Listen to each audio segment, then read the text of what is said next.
In this session, we will discuss about evolution of the appointment process of Chief Election Commissioners. Why in news? Former IS officer Gyanesh Kumar has been appointed as the Chief Election Commissioner of India, succeeding Rajiv Kumar. Former IAS officer Gyanesh Kumar को recently chief election commissioner के तौर पर appoint किया गया है। इन्होंने राजीव कुमार को succeed किया है। The appointment was made by a selection committee comprising prime minister, home minister and leader of opposition.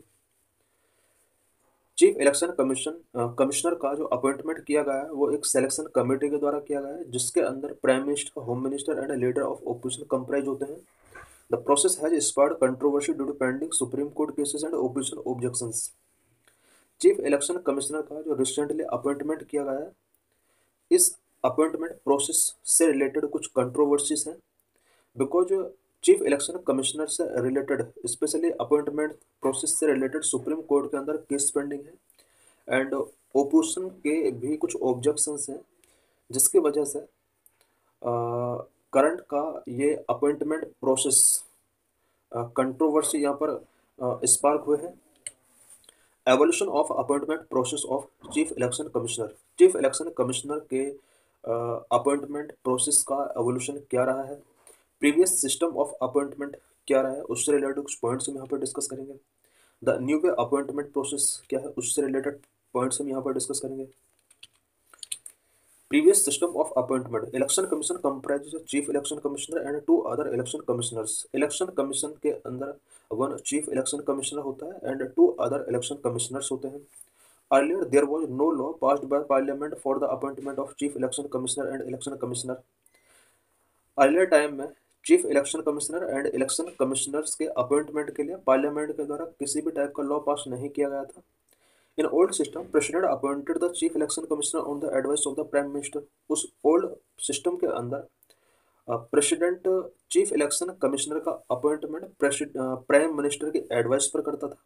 It means only prime minister की एडवाइस ही प्रेसिडेंट के लिए सफिशिएंट थी। Traditionally the senior most election commissioner was elected to chief election commissioner. Traditionally election commission के अंदर जो senior most candidate होता था, उस पर्सन को चीफ इलेक्शन कमिश्नर के तौर पर एलिवेट किया जाता था। Seniority was determined based on order of appointment date. Chief election commissioner कौन सीनियर होगा, कौन जूनियर होगा, ये डिसाइड किया जाता था कि उस पर्टिकुलर पर्सन का अपॉइंटमेंट डेट कब का है, उसके बेस पर ही यहाँ पर सीनियरिटी डिसाइड की जाती थी।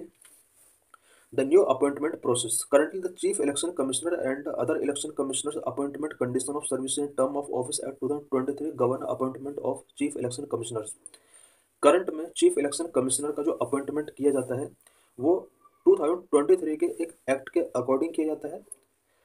The act is chief election commissioner and other election commissioners act 2023। The process involve two stages. इस एक्ट के अंदर टू स्टेजेस प्रोविजन किए गए हैं। Number one, the search committee headed by law minister short list 5 names. Number two, the selection committee PM, LOP and union minister choose the final candidate. Stage number one, the search committee. Search committee के अंदर 5 names short list किए जाते हैं और ये committee law minister के द्वारा headed होती है। इस कमेटी का मेन वर्क है कि 5 मेंबर का नेम सिलेक्शन कमेटी को फॉरवर्ड करना है, जिन्हें चीफ इलेक्शन कमिश्नर बनाया जाना है। तो सिलेक्शन कमेटी के अंदर 3 मेंबर्स होते हैं, prime minister, leader of opposition and union minister. Final candidate को चूज करना इनका मेन वर्क होता है। Based on this recommendation, president officially appoint the chief election commissioner. Selection committee के रिकमेंडेशन के बेस पर प्रेसिडेंट चीफ इलेक्शन कमिश्नर को appoint करते हैं। Eligibility and tenure under the new law. New law के अंदर कुछ स्पेशल प्रोविजंस किए गए हैं, एलिजिबिलिटी से रिलेटेड एंड टेन्योर से रिलेटेड कुछ प्रोविजंस किए गए हैं। Specific eligibility criteria as per new law. Number one, must have held the rank of secretary to the government of India. जिसको भी चीफ इलेक्शन कमिश्नर बनाया जाएगा वो गवर्नमेंट ऑफ इंडिया के अंदर एटलीस्ट सेक्रेटरी रैंक होल्ड उसने taking किया हो इन पास्ट पीरियड में। Number two, candidate must have integrity and experience in election management. Candidate के अंदर इंटीग्रिटी होना चाहिए एंड इलेक्शन मैनेजमेंट से रिलेटेड उसको एक्सपीरियंस होना चाहिए। टर्म्स ऑफ सर्विसेज, सर्विसेज से रिलेटेड क्या क्या टर्म्स हैं। The total tenure cannot exceed 6 years, including service as election commissioner and chief election commissioner. Total tenure 6 year से ज़्यादा नहीं होगा। Chief election commissioner, election commissioner are not eligible for reappointment. Election commissioner and chief election commissioner को reappoint नहीं किया जा सकता। Leader of opposition dissent and supreme court challenge. Leader of opposition इस अपॉइंटमेंट से रिलेटेड उनका डिसेंट है, and supreme court के बिफोर इससे रिलेटेड क्या चैलेंज है। Leader of opposition Rahul Gandhi submitted a dissent note requesting a deferral of the appointment until the Supreme Court weighed on petitions challenging the new process. Leader of opposition Rahul Gandhi का कहना है कि recently जो appointment किया गया chief election commissioner के लिए, उसको तब तक के लिए डेफर किया जाना था जब तक कि न्यू लॉ से रिलेटेड सुप्रीम कोर्ट के अंदर फाइल किए गए पिटिशंस पर वर्डिक्ट नहीं आ जाता है। It means leader of opposition Rahul Gandhi का कहना है कि अभी सुप्रीम कोर्ट के वर्डिक्ट का वेट करना चाहिए, उसके बाद न्यू चीफ इलेक्शन कमिश्नर का अपॉइंटमेंट होना चाहिए। The key challenge is the removal of the CJ from the selection committee. Supreme court के अंदर जो मेन चैलेंज फाइल किया गया है वो ये है कि सुप्रीम कोर्ट के सीजेआई को सिलेक्शन कमेटी से रिमूव कर दिया गया है। The Association for democratic Reform ADR has petitioned in the Supreme Court against this change. और सुप्रीम कोर्ट के अंदर जो पिटिशन फाइल किया है वो एडीआर के थ्रू फाइल किया गया है, association for democratic reform. Why has the new appointment process for the chief election commission been challenged in supreme court. Supreme court के अंदर ये प्रोसेस चैलेंज क्यों किया गया है? It has been challenged on the ground that it weakens the independence of the election commission, because new act के according election commission की independence को यहाँ पर वीक किया जा रहा है and give excessive control to the executive. इसके थ्रू एग्जीक्यूटिव को एक्सेसिव कंट्रोल दिया जा रहा है, बिकॉज सिलेक्शन कमेटी के अंदर जो मेजोरिटी है वो एग्जीक्यूटिव की मेजोरिटी वहाँ पर देखी जा रही है, जिसके अंदर prime minister and union home minister government का पार्ट है, और इस वजह से एग्जीक्यूटिव मेजोरिटी यहाँ पर शो होती है। Regions behind changes in appointment process.